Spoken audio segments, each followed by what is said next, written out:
Let's take a look at my dragon fruits here. They look like they don't want to climb that pole. No, they don't. Should I cut these off? These were all cuttings that were given to me. How many are, there's 2 plants on there or just 1 plant? There's one here and one here, and Okay. that one has 4 going around the sides of that one. One on each side. So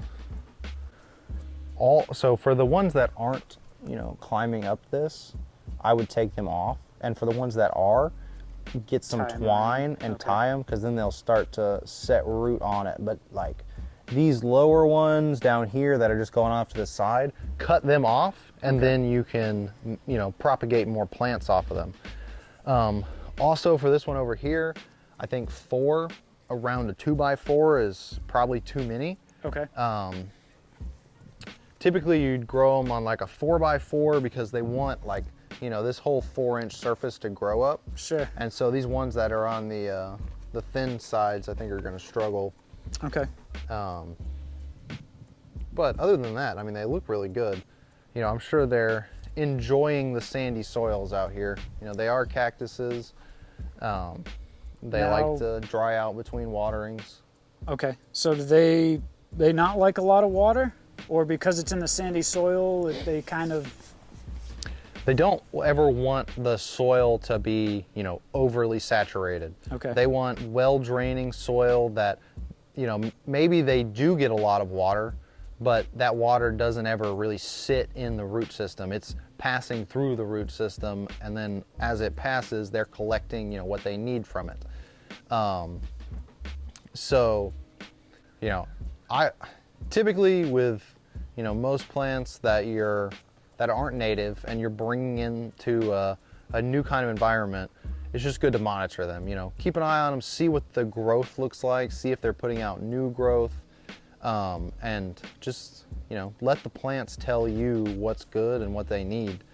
Yeah, I mean, They look good, and so the other sign to look for is, are they growing?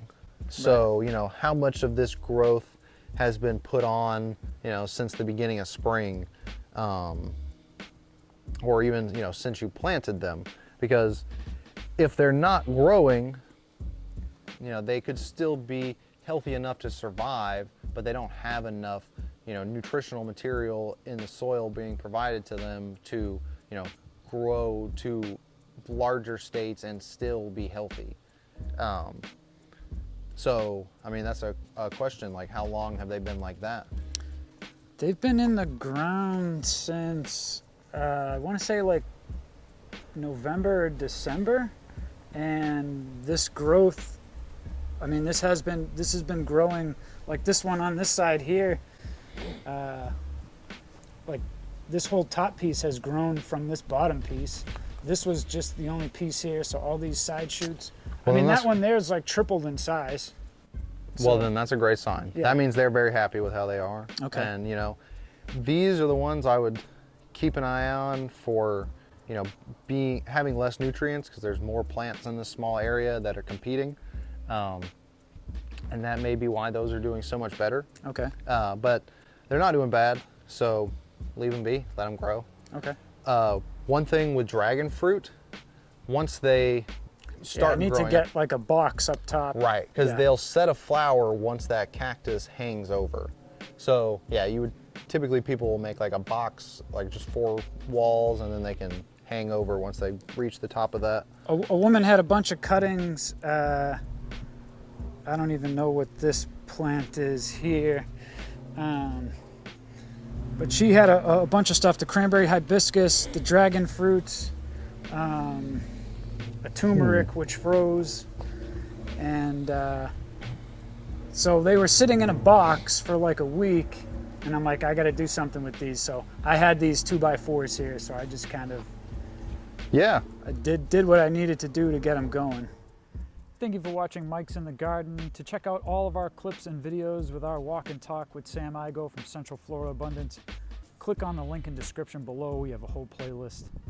And please feel free to comment with any questions, reach out to Sam, and please like and subscribe. More great content from Mike's in the Garden and my Central Florida Food Forest. Peace and love, everybody.